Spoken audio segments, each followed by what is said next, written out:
Basically, this corner is promoting an idea for industrial metaverse and also the idea for gamification.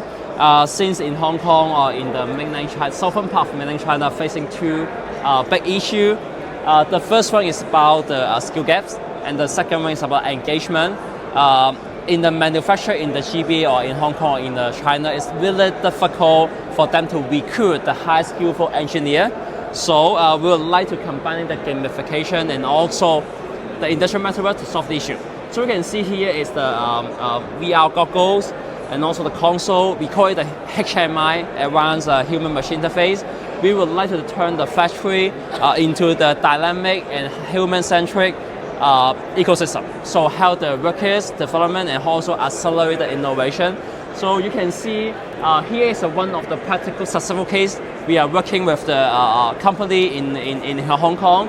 You can see here the digital twin of a factory doing the print circuit board assembly line.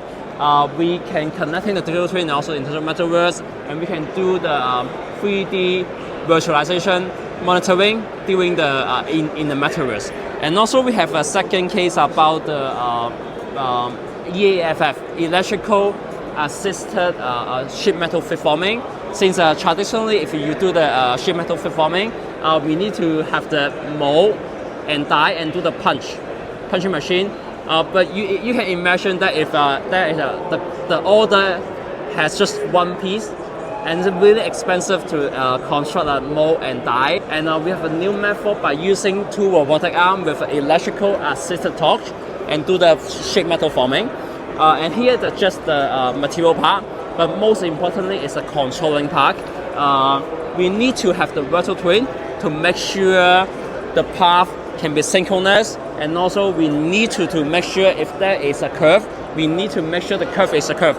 Since traditionally the application generating the path in the piecemeal way, the many corner.